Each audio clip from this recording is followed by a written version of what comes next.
Good morning, ladies and gentlemen. My name is Richard Keane. I'm the chair of the Committee on Legal Affairs and Human Rights of the Parliamentary Assembly. Before I open this committee meeting, there are a number of points that I would like to mention in order that those who may not be familiar with the procedures of this committee may follow the proceedings more easily. And there are certain other matters that I should draw to your attention in view of the extensive media interest in the proceedings of the committee. When I open the meeting, I will invite the rapporteur to make a short introduction to the committee. I will then invite Mr. Julian Assange to address the committee for 12 to 15 minutes. Thereafter, members of the committee may ask to put questions to Mr. Assange. These should be questions and not statements. Initially, members of the committee may put one question. If there is time, then I will invite members of the committee to put further questions if they wish to do so. Should any member of the committee succumb to the temptation to ask multiple questions, then I will invite Mr. Assange to answer only the first question in order that appropriate time is given to other members of the committee. Members of the committee will put their questions when invited by the chair to do so. I should mention that pursuant to Rule 48.4, while members of the Assembly other than members of this committee are entitled to be present, they may not speak. However, if there is sufficient time at the end of the meeting, I may be able to invite such members of the Assembly to put questions to Mr. Assange. These proceedings will be recorded and broadcast. In addition, the interpreters must be able to follow proceedings without difficulty. Consequently, I must invite those in the hall not to talk over each other, not to interrupt, to place all mobiles on silent, and if there are those who feel the need to engage in conversation, then they will be invited to do so outside the hall. Having set out that background, I would now declare this meeting open.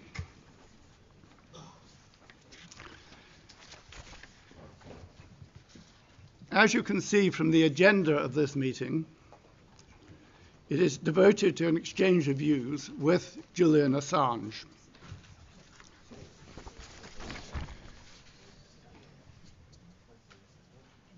And that is in light of the fact that on Wednesday of this week, the Parliamentary Assembly will hold a debate on the report prepared by the rapporteur entitled The Detention and Conviction of Julian Assange and Their Chilling Effects on Human Rights. Can I first of all ask members of the committee to indicate if they take any exception to the agenda? I take the agenda as approved. Mr. Assange, thank you for taking the trouble to attend this committee. We're extremely grateful for you doing so.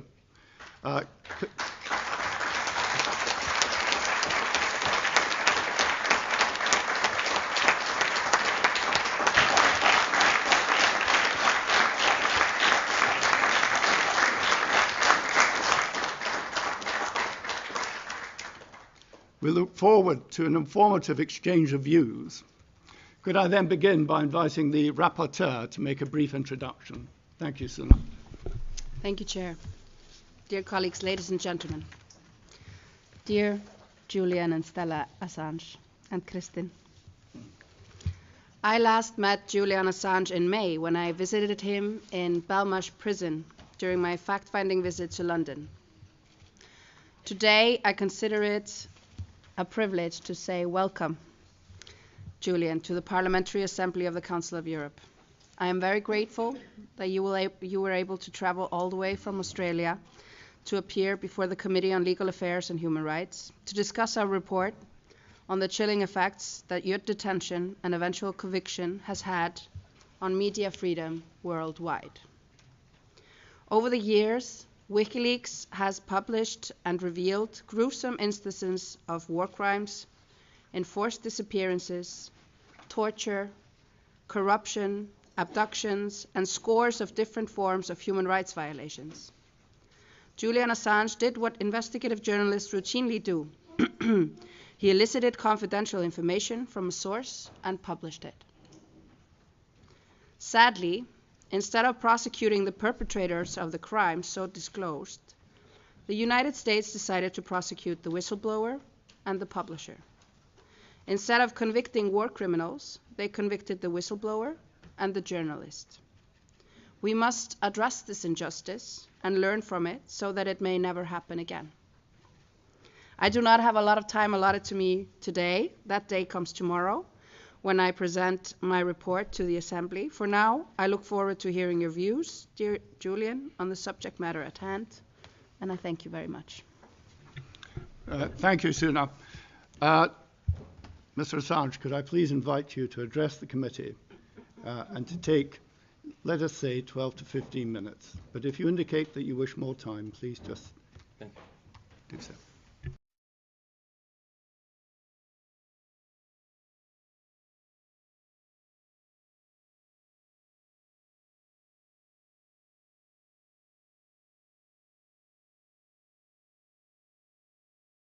There we are.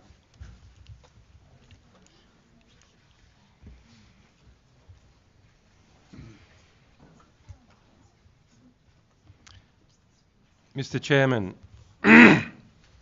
esteemed members of the Parliamentary Assembly of the Council of Europe, ladies and gentlemen. The transition from years of confinement in a maximum security prison to being here before the representatives of 46 nations and 700 million people is a profound and a surreal shift. The experience of isolation for years in a small cell is difficult to convey.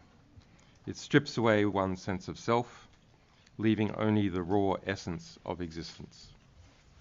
I am yet not fully equipped to speak about what I have endured, the relentless struggle to stay alive, both physically and mentally, nor can I speak yet about the deaths by hanging, murder, and medical neglect of my fellow prisoners. I apologize in advance if my words falter or if my presentation lacks the polish you might expect from such a distinguished forum. Isolation has taken its toll, which I am trying to unwind, and expressing myself in this setting is a challenge. However, the gravity of this occasion and the weight of the issues at hand compel me to set aside my reservations and speak to you directly. I have traveled a long way, literally and figuratively, to be before you today. Before our discussion or answering any questions you might have, I wish to thank PACE for its 2020 resolution, which stated that my imprisonment set a dangerous precedent for journalists and noted that the UN Special Rapporteur on Torture called for my release. I'm also grateful for PACE's 2021 statement, expressing concern over credible reports that US officials discussed my assassination, again calling for my prompt release. And I commend the Legal Affairs and Human Rights Committee for commissioning a renowned rapporteur, Sunna Ævarsdóttir, to investigate the circumstances surrounding my detention and conviction and the consequent implications for human rights. However, like so many of the efforts made in my case, whether they were from parliamentarians, presidents, prime ministers, the Pope, UN officials and diplomats, unions, legal and medical professionals, academics, activists, or citizens, none of them should have been necessary. None of the statements, resolutions, reports, films, articles, events, fundraisers, protests, and letters over the last 14 years should have been necessary. But all of them were necessary, because without them, I never would have seen the light of day. This unprecedented global effort was needed because the legal protections that did exist, many existed only on paper, were not effective in any remotely reasonable time. I eventually chose freedom over unrealizable justice after being detained for years and facing a 175-year sentence with no effective remedy.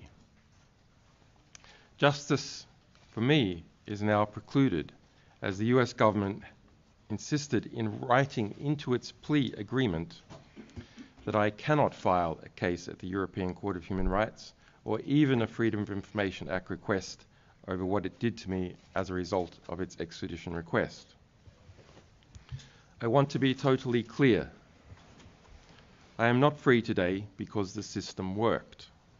I am free today after years of incarceration because I pled guilty to journalism. I pled guilty to seeking information from a source. I pled guilty to obtaining information from a source. And I pled guilty to informing the public what that information was. I did not plead guilty to anything else. I hope my testimony today can serve to highlight the weaknesses of the existing safeguards and to help those whose cases are less visible but who are equally vulnerable. As I emerge from the dungeon of Belmarsh, the truth now seems less discernible, and I regret how much ground has been lost during that time period, how expressing the truth has been undermined, attacked, weakened, and diminished. I see more impunity, more secrecy, more retaliation for telling the truth, and more self-censorship. It is hard not to draw a line from the US government's prosecution of me, its crossing the Rubicon by internationally criminalizing journalism, to the chilled climate for freedom of expression that exists now.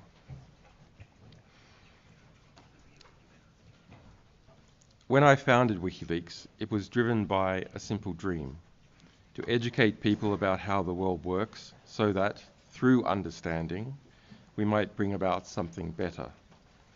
Having a map of where we are lets us understand where we might go. Knowledge empowers us to hold power to account and to demand justice where there is none. We obtained and published truths about tens of thousands of hidden casualties of war and other unseen horrors, about programs of assassination, rendition, torture, and mass surveillance. We revealed not just when and where these things happened, but frequently the policies, the agreements, and the structures behind them. When we published Collateral Murder, the infamous gun camera footage of a US Apache helicopter crew eagerly blowing to pieces Iraqi journalists and their rescuers, the visual reality of modern warfare shocked the world.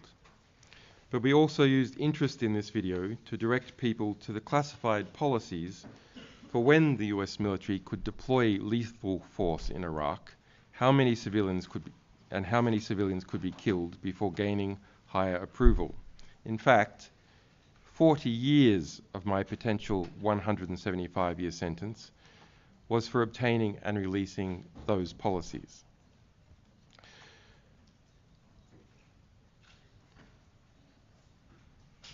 The practical political vision I was left with after being immersed in the world's dirty wars and secret operations is simple. Let us stop gagging, torturing, and killing each other for a change. Get these fundamentals right, and other political, economic, and scientific processes will have space to take will have space to take care of the rest.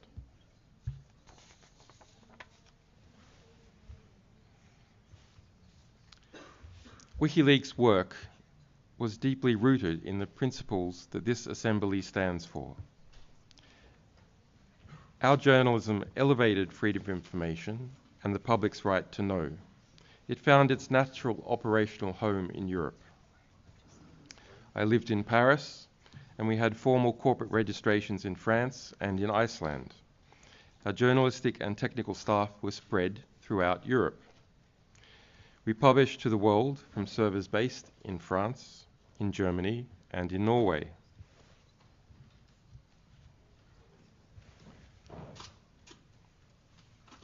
But 14 years ago, the United States military arrested one of our alleged whistleblowers, Private First Class Manning, a US intelligence analyst based in Iraq.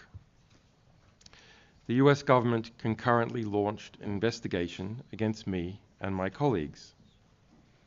The US government illicitly sent planes of agents to Iceland, paid bribes to an informant to steal our legal and journalistic work product, and without formal process, pressured banks and financial services to block our subscriptions and to freeze our accounts. The UK government took part in some of this retribution. It admitted at the European Court of Human Rights that it had unlawfully spied on my UK lawyers during this time.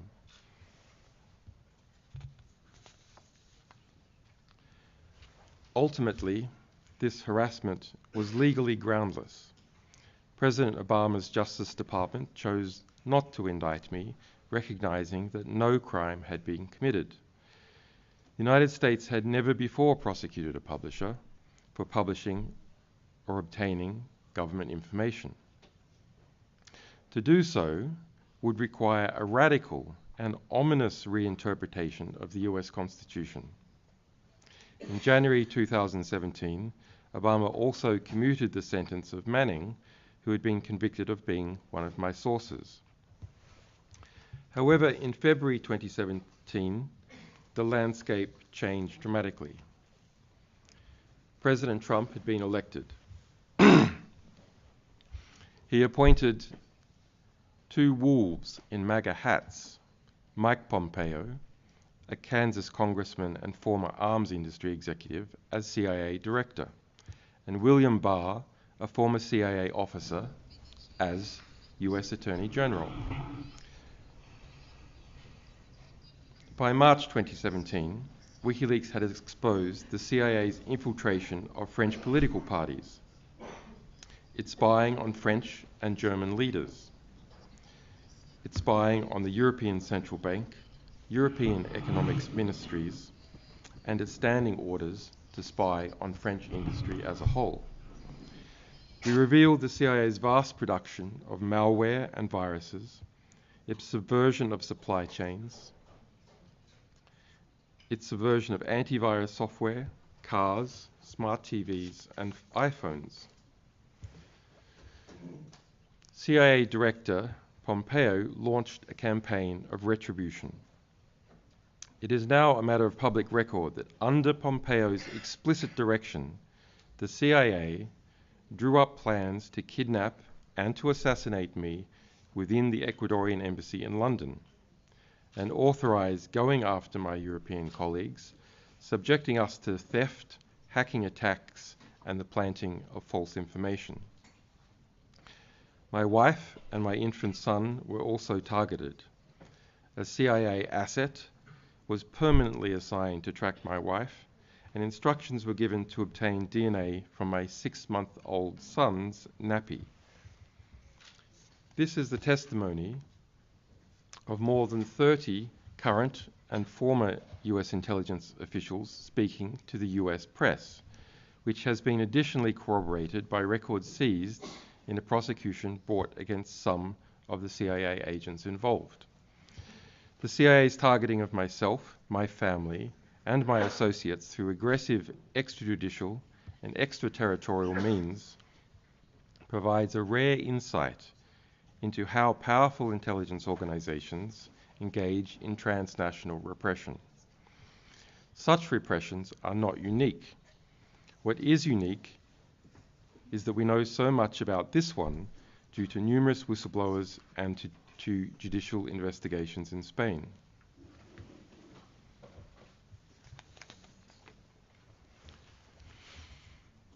This assembly is no stranger to extraterritorial abuses by the CIA.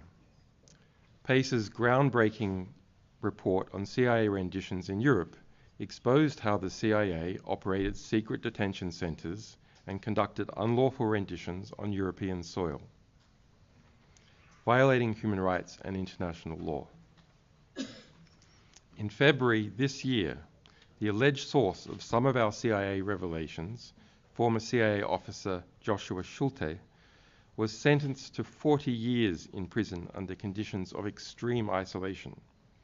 His windows are blacked out, and a white noise machine plays 24 hours a day over his door so that he cannot even shout through it. These conditions are more severe than those found in Guantanamo Bay. But transnational repression is also conducted by abusing legal processes. The lack of effective safeguards against this means that Europe is vulnerable to having its mutual legal assistance and extradition treaties hijacked by foreign powers to go after dissenting voices in Europe. In Michael Pompeo's memoirs, which I read in my prison cell, the former CIA director bragged about how he pressured the US Attorney General to bring an extradition case against me in response to our publications about the CIA.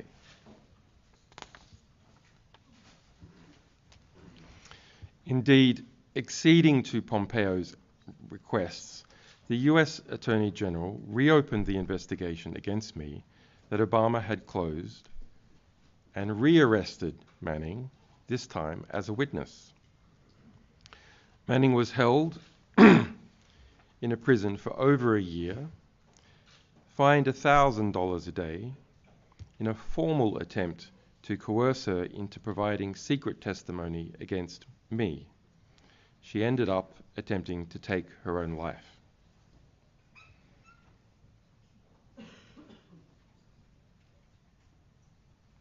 We usually think of attempts to force journalists to testify against their sources. But Manning was now a source being forced to testify against their journalist. By December 2017, CIA Director Pompeo had got his way, and the US government issued a warrant to the UK for my extradition. The UK government kept the warrant secret from the public for 2 more years while it, the US government, and the new President of Ecuador moved to shape the political, the legal, and the diplomatic grounds for my arrest.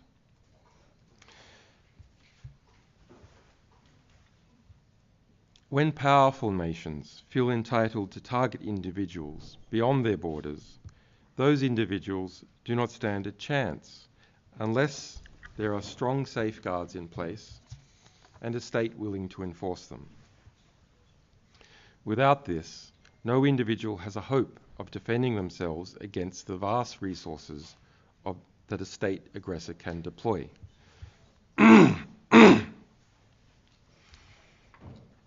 If the situation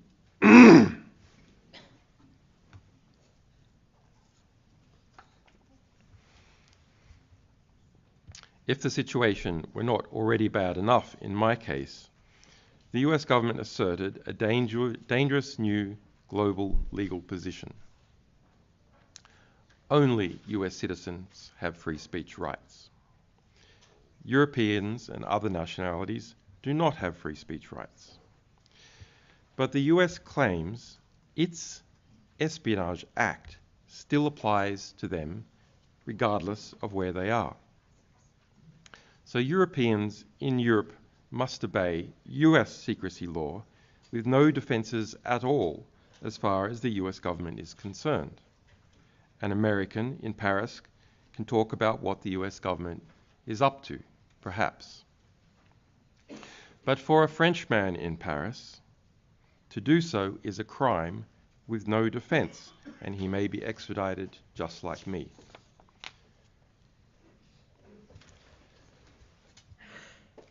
Now that one foreign government has formally asserted that Europeans have no free speech rights, a dangerous precedent has been set.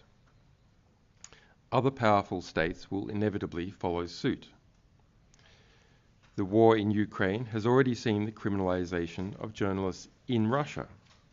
But based on the precedent set in my extradition, there is nothing to stop Russia, or indeed any other state, from targeting European journalists, publishers, or even social media users by claiming that their domestic secrecy laws have been violated.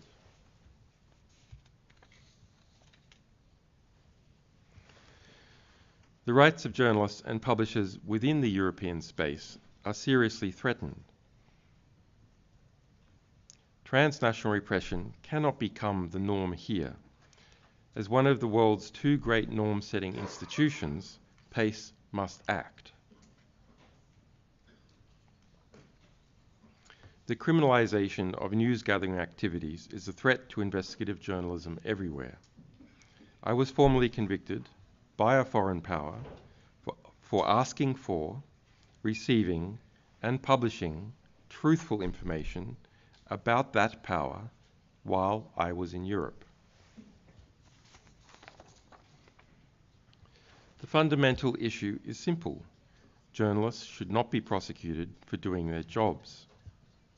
Journalism is not a crime. It is a pillar of a free and informed society.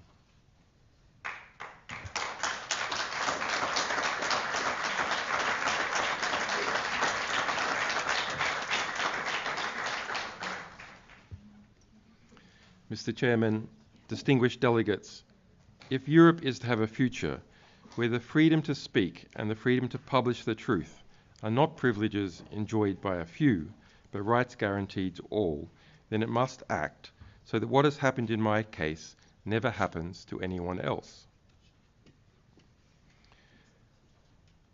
I wish to express my deepest gratitude to this Assembly, to the Conservatives, Social Democrats, Liberals, Leftists, Greens and Independents who have supported me throughout this ordeal, and to the countless individuals who have advocated tirelessly for my release. It is heartening to know that in a world often divided by ideology and interests, there remains a shared commitment to the protection of essential human liberties. Freedom of expression and all that flows from it is at a dark crossroad. I fear that unless institutions like PACE wake up to the gravity of the situation, it will be too late. Let us all commit to doing our part to ensure that the light of freedom never dims, that the pursuit of truth will live on, and that the voices of the many are not silenced by the interests of the few.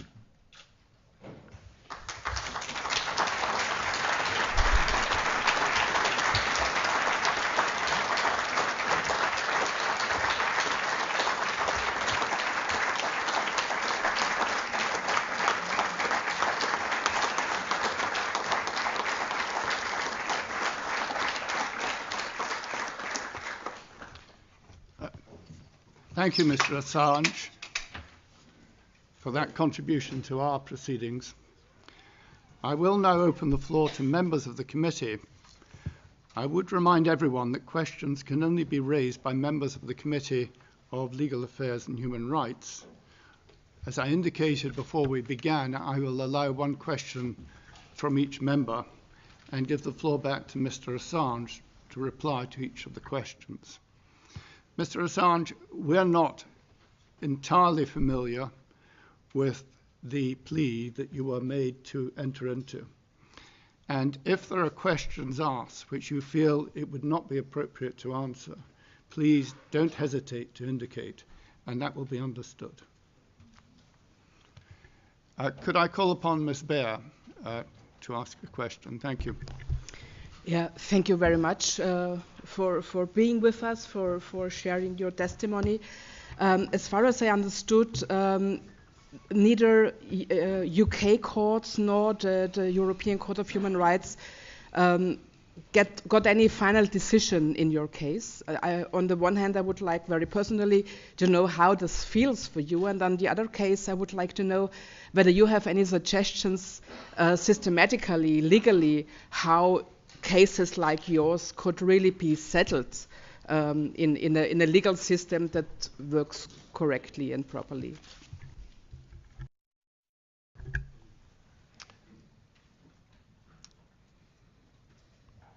After 14 years detained in the UK, including over 5 years in a maximum security prison, and facing a 175-year sentence, with the prospect of years more in prison before being able to have a shot at the European Court of Human Rights, I accepted a plea offer from the United States that would release me from prison immediately. The United States insisted that I not be allowed to take a case in relation to what had happened to me in relation to its extradition proceedings, nor that I could even file a Freedom of Information Act request on the US government to see what was done. There will never be a hearing into what has happened, and that's why it's so important that PACE acts. The uncertainty within Europe as to the defences that can be used by journalists here to protect themselves from transnational repression and extradition, if left in its current state, will inevitably be abused by other states. So norm-setting institutions like PACE must move to make the situation clear that what happened to me cannot happen again. Thank you. Ms. Novica. Mr. Assange, it is great to have you today at the committee meeting. In fact, I don't want to ask about the past, more or less, but past is still the current. Past. Yeah, it's not finished yet, of course. But I wanted to ask you whether you believe that our proceedings here in the Council of Europe, in case and hopefully the report prepared by Sunna Ævarsdóttir is going to be accepted at the plenary session, that will reverse the negative impact that your case had on the position of whistleblowers and the right to expression globally, that really you hope for, that in case the report is going to be accepted, and your visit here to Parliament will, in a way, have this positive aspect and will improve the situation in this regard of the rights of journalists and so on. But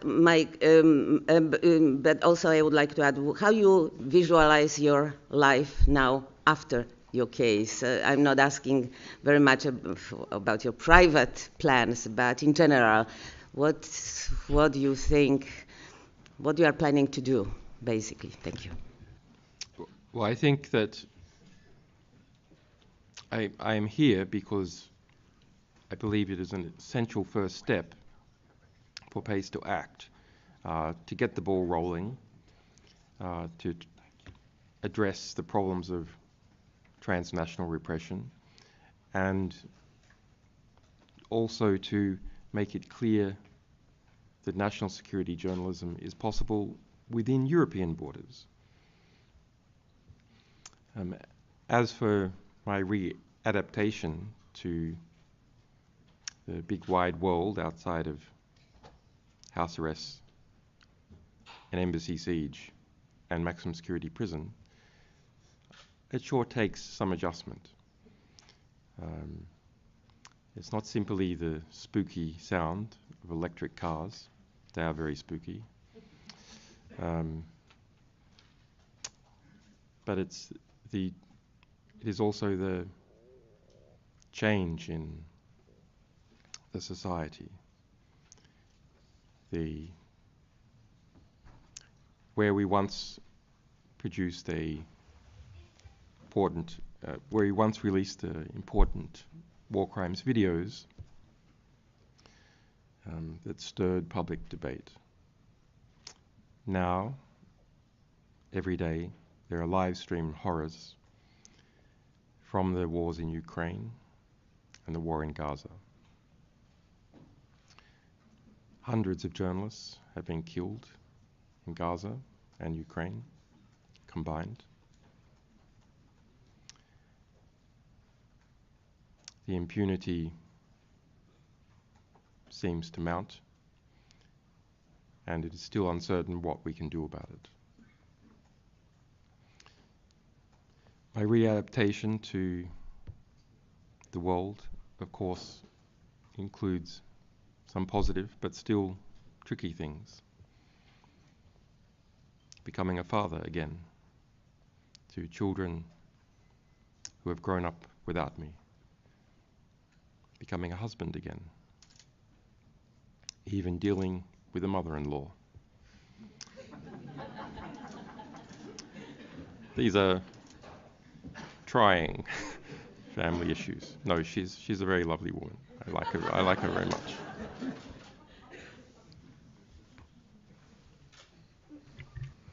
Thank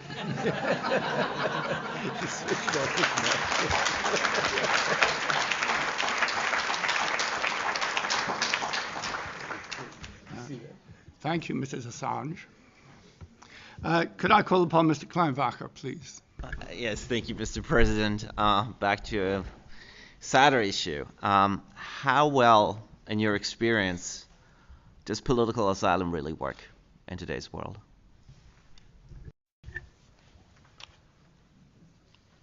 Political asylum is an absolutely essential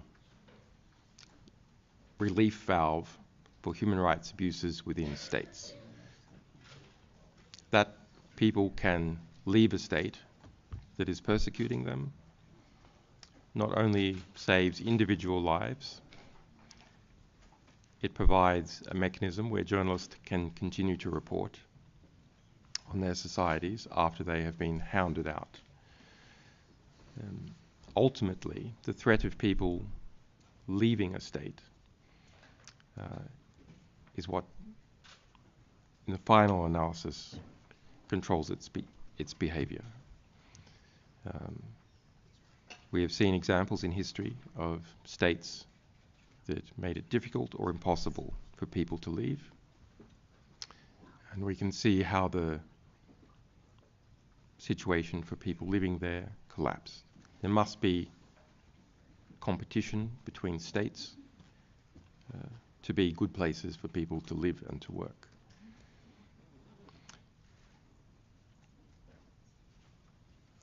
The assault on asylum through means of transnational repression is another matter. In my case, it was difficult to find a state that would give asylum that I was able to get to. There is a big gap in the asylum system for people who are not fleeing their own state, but fleeing an ally of that state, or any third state. That was my case. Asylum law does not easily cover the case where, say, an Australian is fleeing persecution by the United States. Or we could imagine a Kazakhstani fleeing persecution by Russia or China. I was not able to apply for asylum within the UK. Of course, the UK has its own particular political angle. It might have been difficult to convince the courts to give me, or in fact anyone, asylum in relation to the United States and the UK. But there wasn't even a chance, because citizens from third states under the 1951 Convention, as it's implemented in most European states, cannot apply for asylum. Thank you, Mr. Assange. Mr. Honko, would you like to ask a question, please? Thank you very much, Mr. Assange. I'm so happy to see you here, to see Stella as well, and thank you for reminding what PACE did in the last 4 years, starting with the hearing we had in January 2020 with your father, John Shipton, with Niels Melzer, the UN General Rapporteur on torture, and very important other persons. And 3 times I think this assembly made a clear position calling for the prompt release. And I think this assembly can a bit be proud of it, because it failed in other international state organizations. There were attempts as well in the European Union Parliament, in the OSCE, but none of those could had enough courage to make a clear statement. Not enough geopolitical diversity. Sorry? Perhaps not enough geopolitical diversity. Maybe. So I'm very happy. Maybe a question on the extrajudicial repression you talked about in the end, because this is one of the most shocking for me, that there is a law in the US on freedom of speech, which is not for other citizens, but there are laws that can be applied to other citizens. What could we do as Parliamentary Assembly or as Council of Europe, of European states, to counter this? Thank you, Mr. Hunke. Mr. Assange.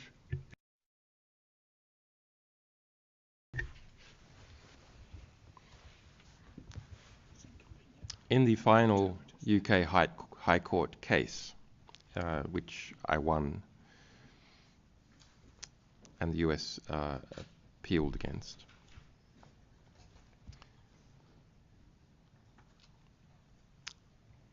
I won under the basis of nationality discrimination. That is, in the UK Extradition Act, you're not meant to discriminate at trial or during a penalty phase against someone on the basis of their nationality.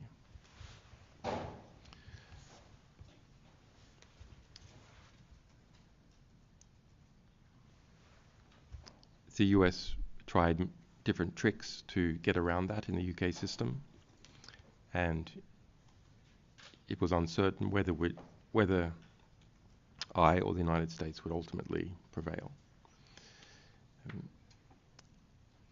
However, there is nothing in the European Charter that prevents nationality discrimination in relation to extradition. So this is a small protection. It was hard to use within the UK Extradition Act. But it's not clear that it exists in most European states.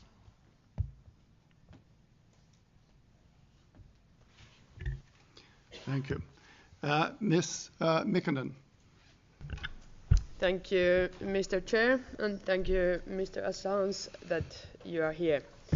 PACE has done work on transnational repression, where states go after someone in another state. In this case, in your case, there are these very troubling allegations about the CIA monitoring and even considering assassination. Can you comment more on those? And how do you yourself see your status? Were you a political prisoner?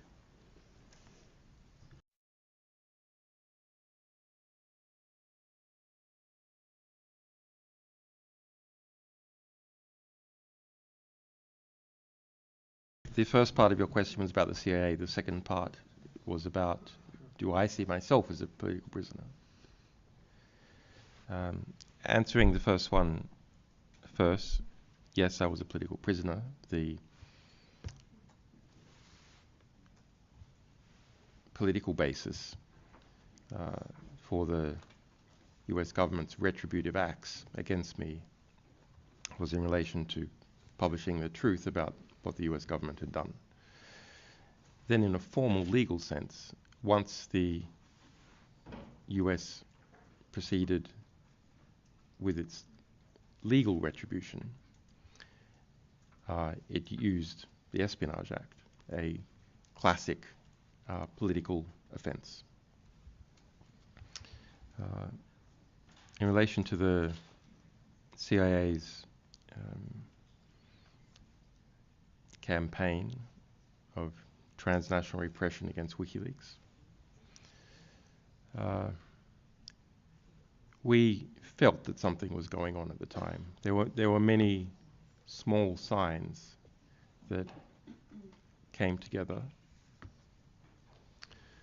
but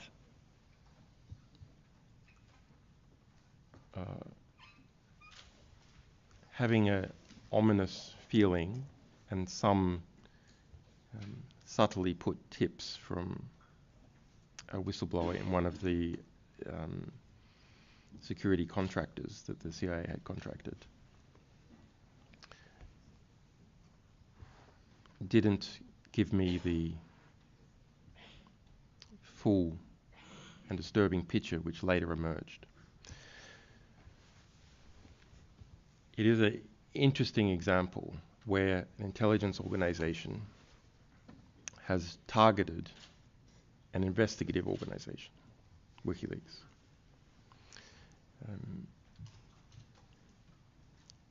As a result of our investigations, a criminal case in Spain, and in particular work done by US journalists, which under the precedent that has been established in my case might well now be themselves criminal, detailed information about the actions of the CIA came out. Those details involved the testimony of more than 30 current or former US intelligence officials. There are two resulting processes: a criminal case in Spain with a number of victims, including my wife, my son, people who came to visit me at the embassy, lawyers, journalists, and a civil suit in the United States against the CIA. In the United States, the CIA has, in response to that civil suit, declared formally by the CIA Director and the Attorney General state secrets privilege to knock out the case. The claim is that the CIA may have a defense, but that defense is classified. And so that the civil case cannot go forward. So it's complete impunity within the US system. Thank you. Mr. Rakan, could I invite you to ask a question? Mr. Assange, if you could go back in time, would you do everything the same? And if not, what would you do differently? I'm not asking just in the terms of personal cost that you suffered, but also in terms of effectiveness or impact of what you tried to do. Thank you. This is a very deep question about free will. Why do people do things when they do them? Looking back, we were often constrained by our resources, the number of staff, by secrecy that was necessary to protect our sources.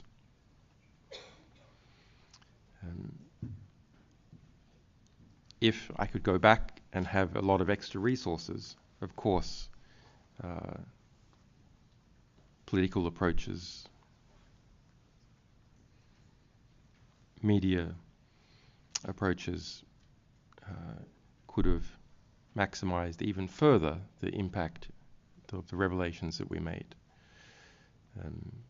But I suppose your question is trying to say, well, were there any knobs that could be turned in hindsight?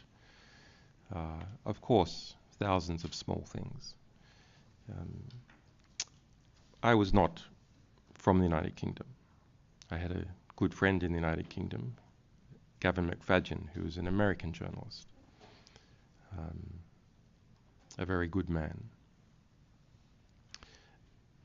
But it took me time to, once I was trapped in the United Kingdom, it took me time to understand what UK society was about, who you could trust, who you couldn't trust, the different types of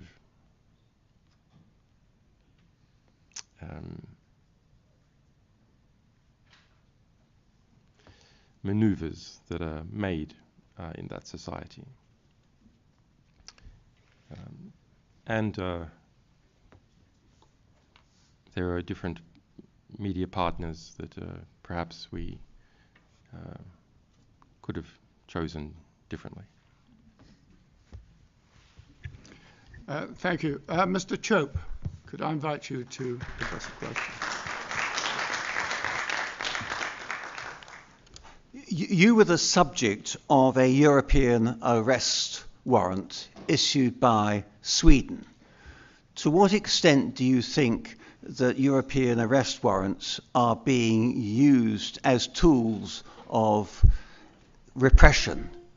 And to what extent do you think the rules could be changed so that they can no longer be used for that purpose?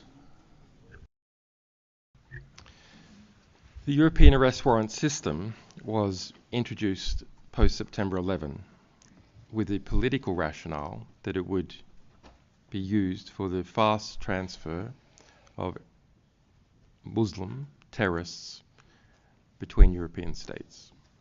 The first European arrest warrant that was issued by Sweden for a drunk driver. We must understand that when we pick a disfavored group, Muslims at that time, and say, well, this repressive legislation, it's only going to be for them. Inevitably, bureaucrats, elements of the security state will seize upon those measures and apply them more broadly. Injustice to one person spreads soon enough to most people.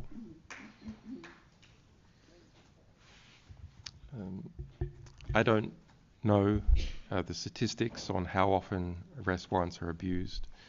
There was an attempt to extradite me without any charge from the United Kingdom by Sweden. The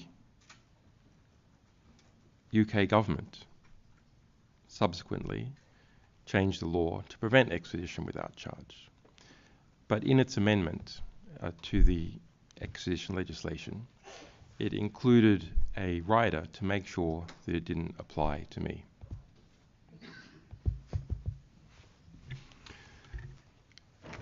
Thank you. Mr. Cookton, could I invite you to address a question to Mr. Assange? Thank you. Thank you very much. Thank you very much, Mr. Assange, for all the answers to many of our questions. I am, like many of my colleagues here, very happy to see you here and knowing you out of prison. You were imprisoned, you said rightly, for doing your job, a job that we all here expect you to do, namely being a journalist. You investigated and you published your findings. But it is shocking to me and to many of us to see how long the arm of US justice is that can get a grip on you even here in Europe. And of course this raises questions that we will address tomorrow in Mrs. Ævarsdóttir's excellent report. But can I ask you a personal question? Were you aware before all this, were you aware of how little your basic rights as a citizen but also as a journalist were protected in Europe? And what, if I may add another question, what do you think will be the effect on journalism as a whole from your case? Thank you.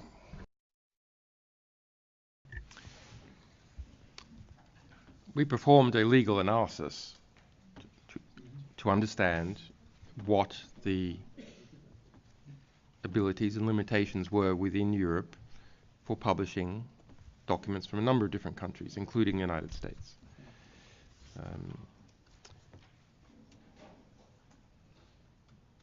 We understood that, in theory, Article 10 should protect journalists in Europe.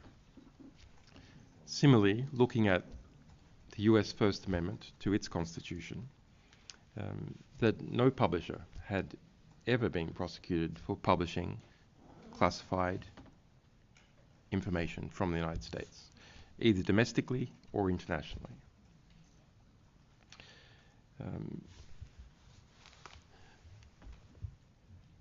I expected some kind of harassment legal process. I was prepared to fight for that. I believe the value of these publications was such that it's okay to have that fight, and that we would prevail because we had understood what was legally possible. My naivete was believing in the law.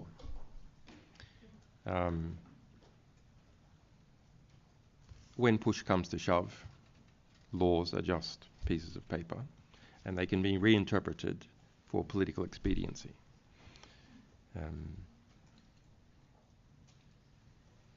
They are the rules made by the ruling class, more broadly, and if those rules don't suit what it wants to do, it reinterprets them, or hopefully changes them, which is clearer. In the case of the United States, we angered one of the constituent powers of the United States, the intelligence sector, the security state, the secrecy state.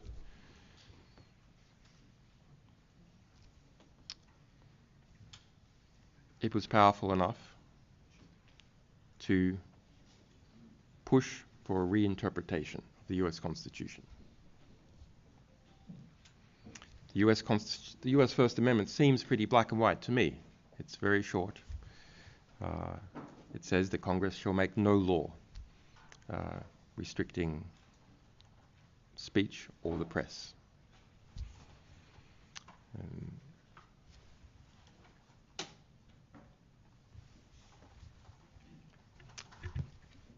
However, that was that the U.S. Constitution, those precedents relating to it, were just reinterpreted away. And yes, perhaps ultimately, if it got into the Supreme Court of the United States, and I was still alive in that system, I might have won, depending on what the makeup was of the US Supreme Court. But in the meantime, I had lost 14 years on the house arrest, embassy, siege, and maximum security prison. So I think this is an important lesson, that when a major power faction wants to reinterpret the law, it can push to have the element of the state, in this case the US Department of Justice, do that. And it doesn't care too much about what is legal. That's something for a much later day. In the meantime, the deterrent effect that it seeks, the retributive actions that it seeks, have had their effect. Thank you.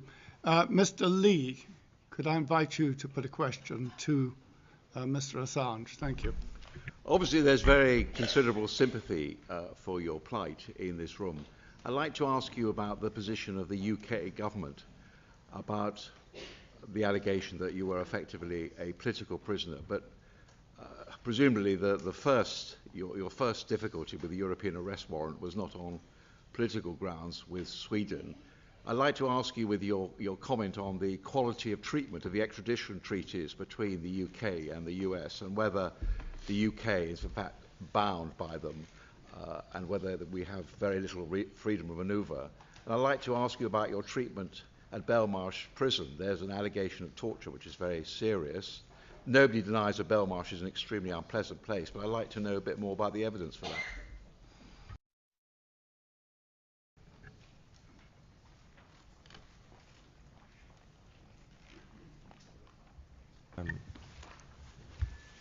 The US-UK extradition treaty is one-sided. 9 times more people are extradited to the United States from the UK than the other way around. The protections for US citizens being extradited to the UK are stronger.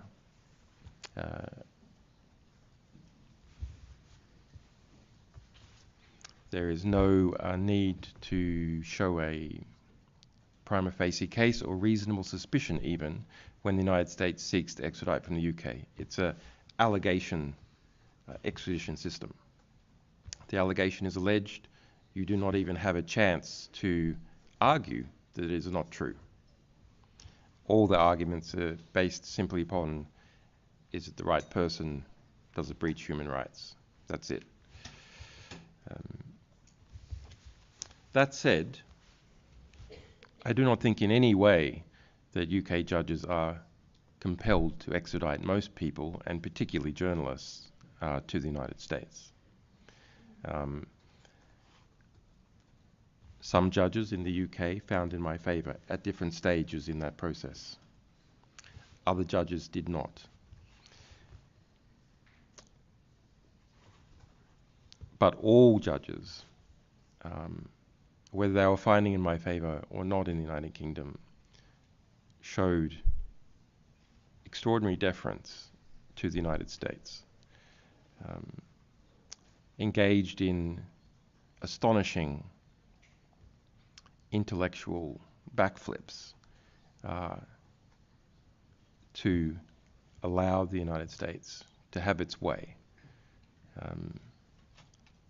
on my extradition and in relation to setting precedents that occurred in my case more broadly. That's, to my mind, a function of the selection of UK judges, the narrow section of British society from which they come, their deep engagement with the UK establishment, and the UK establishment's deep engagement with the United States, whether that's in the intelligence sector, BAE, which is now the largest manufacturer in the United Kingdom, a weapons company, BP, Shell, and some of the major banks. The United Kingdom's establishment is made up out of people who have benefited from that system for a long period of time. And almost all judges are from it. They don't need to be told explicitly what to do. They understand what is good for that cohort. And what is good for that cohort is keeping a good relationship with the United States government. Belmarsh President. Thank you. Mr. Lee, as I indicated earlier, one question from each member of the committee. Thank you. Mr. Efterton.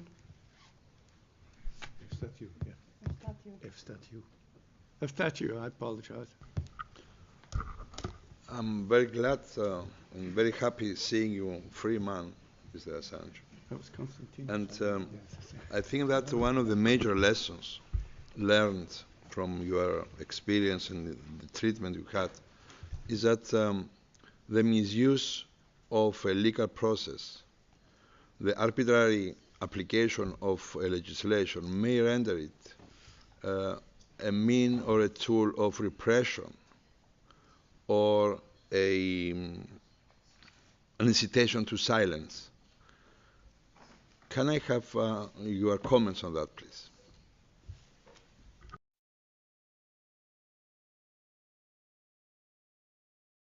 I didn't quite hear you. Can you please repeat the question?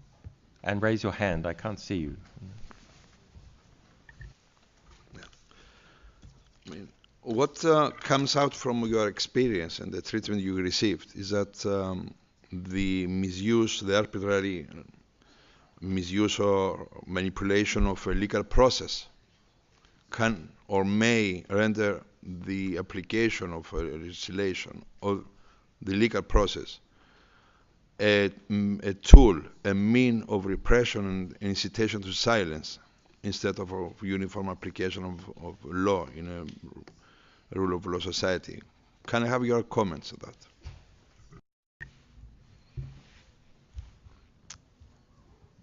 Lawfare is the use of the law to achieve ends that would normally be achieved in some other form of conflict. We're not talking about simply litigating to protect your rights, but rather picking laws to get your man or to get the organization you want to get. Not justice seeking its resolution in law. We've seen a lot of cases like that and obviously experienced ourselves in many different domains.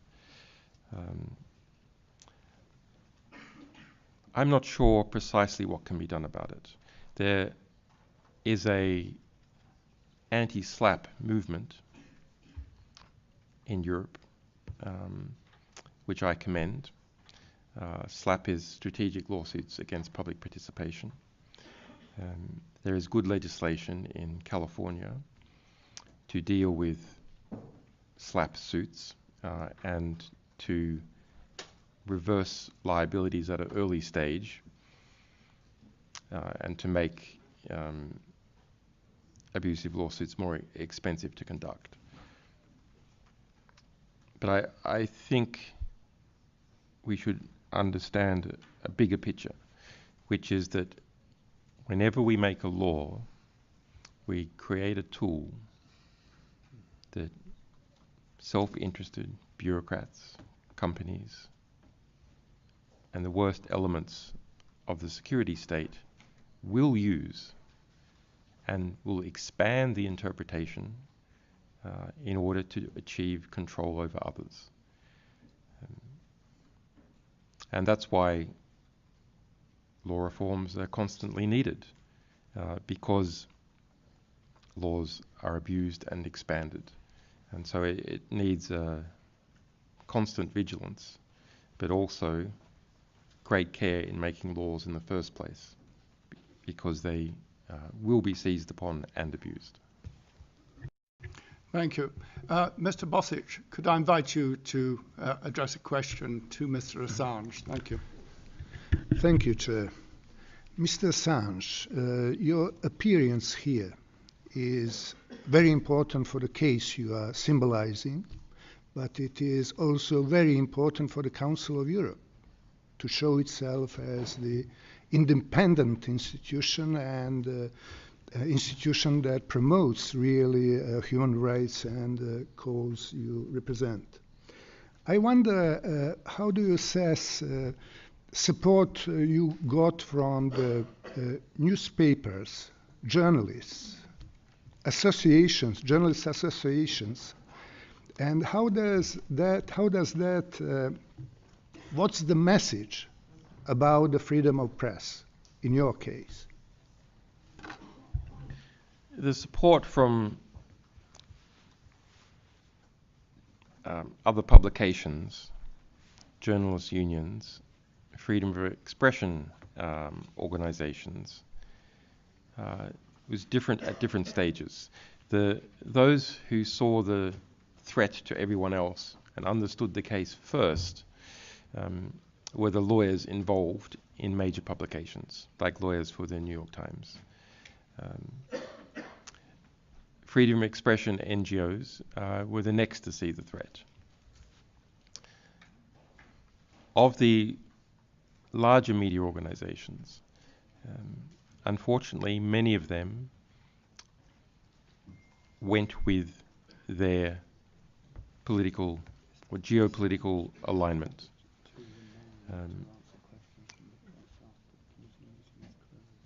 So it was easy to gain support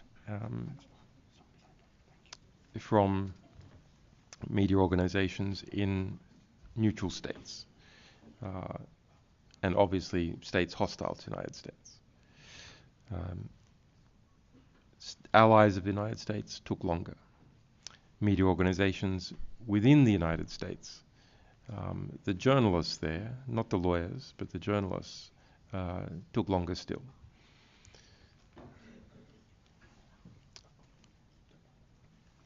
It is a concern,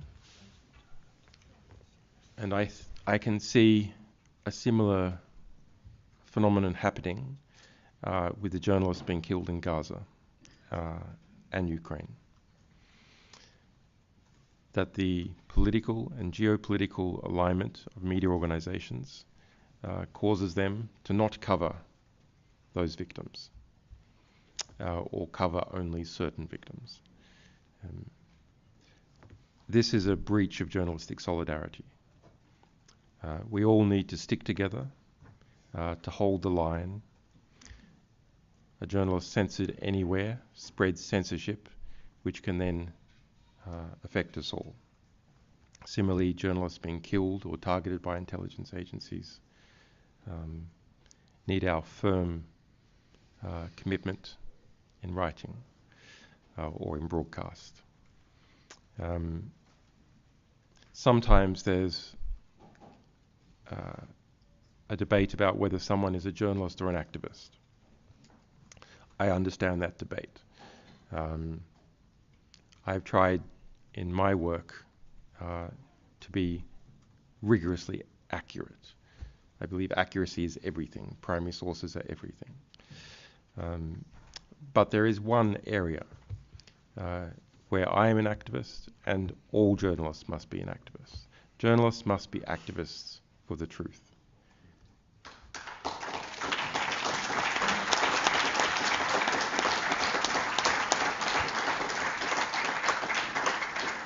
Journalists must be activists for the ability to convey the truth.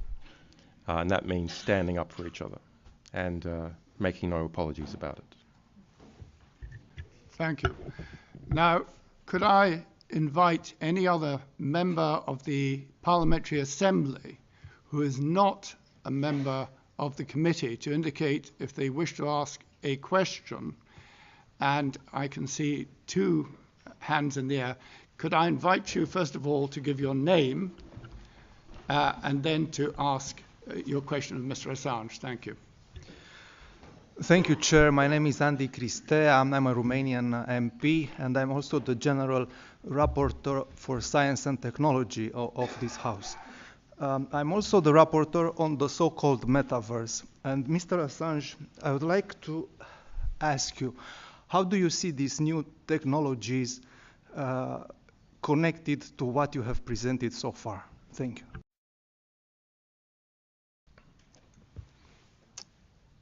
I'm very interested in technology. I was a computer scientist from a young age, then studied mathematics and physics, cryptography. It's with that cryptography that we set about our system to protect sources and protect our own organization. I am enthused about some of the developments that are happening with cryptography. Some of those developments provide alternatives to what we see as huge media power and concentration in the hands of a few billionaires. They are still embryonic. Other technologies emerged out of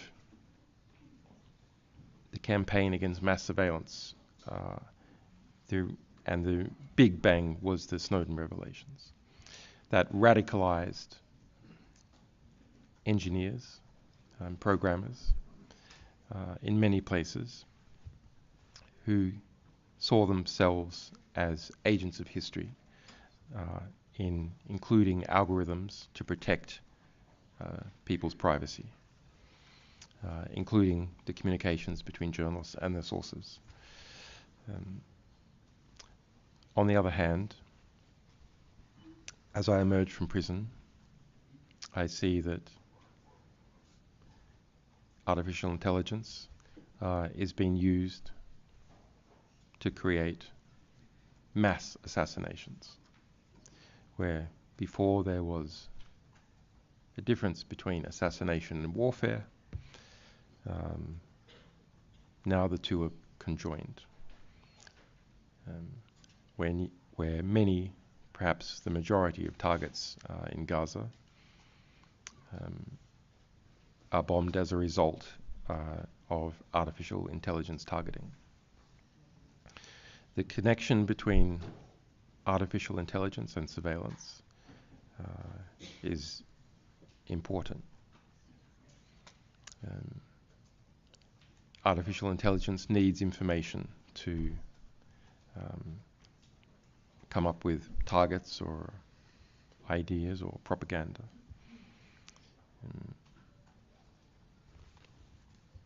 And when we're talking about the use of artificial intelligence to conduct mass assassinations, surveillance data from telephones, internet, is key to training those algorithms. So there's a lot has changed. Some things have remained the same. There's a lot of opportunity and a lot of risk. I'm still trying to understand where we are, but hopefully we'll have something more useful to say in due course. Thank you, Mr. Assange.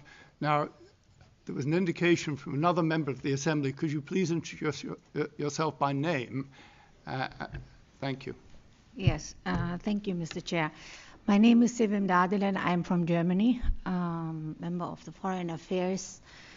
Someone who knows Julian since 2012 from the Ecuadorian embassy as the first member of parliament who has visited him. So Julian, I'm very happy to see you as a free man now in Europe. Welcome. And I was just going to ask you about the war crimes. The US war crimes that you published are still unpunished, still till today. The journalists are dead, and now there are presumably new war crimes in the proxy wars, such as in Gaza and currently in Lebanon. So my questions are, how would you advise a journalist to deal with this current situation, first? And the second is, what do you think is the role of parliamentarians in this regard? Thank you. Mr. Assange.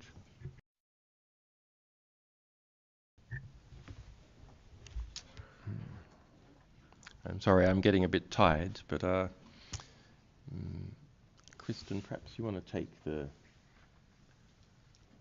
one about what journalists do about the... Well, what can be done when we have horrible stories about targeted killings, where we now have evidence of that in the wars. It is the reality of reporting on wars is more severe than ever before, and it was bad. It was bad in Iraq. Now it is even worse. It is a horror story. It is hard to give out advice for these journalists how they can deal with that situation.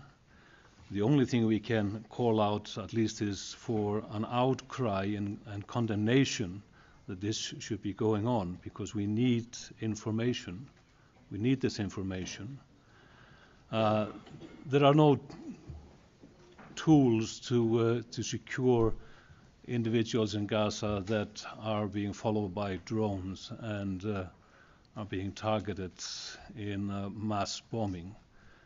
There is a little defense on that, but the outcry and the condemnation should be there. We should not be silent when this happens. Thank you. Formally, I don't want to be at all difficult and interrupt, but formally, the floor is with you, Mr. Assange. But if you're tiring, just indicate that, because I think you've answered so many questions so fully and so well, and we're at a point where if you wish this matter to be drawn to a close, we have only a few minutes left anyway, then I'm sure everyone in this room will respect that.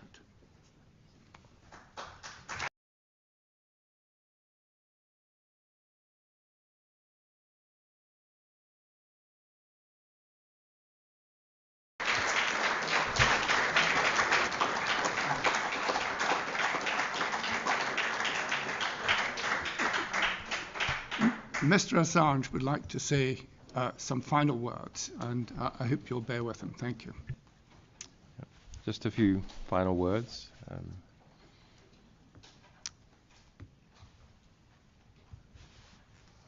In 2010, I was living in Paris.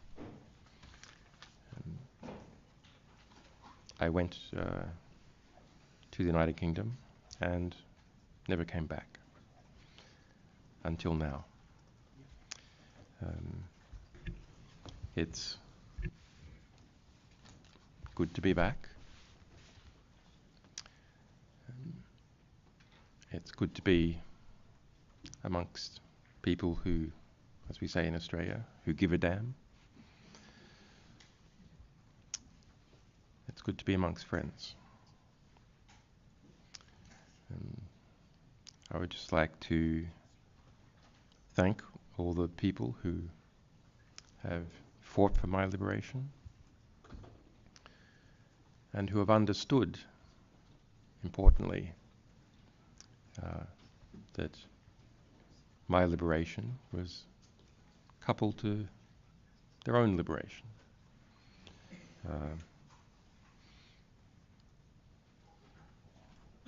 That the basic fundamental liberties which sustain us all have to be fought for, and that when one of us falls through the cracks, soon enough those cracks will widen and take the rest of us down. So thank you for your thought, your courage in this and other settings, and keep up the fight. Thank you, Mr. Assange.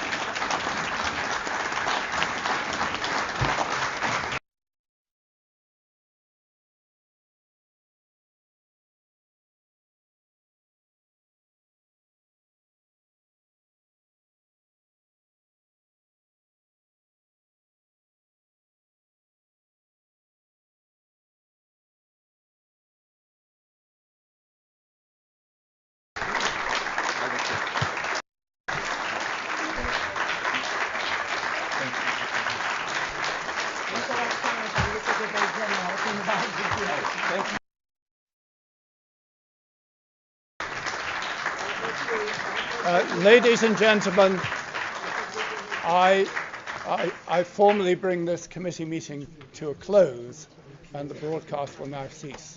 I thank all of you for your attention and for your penetrating questions.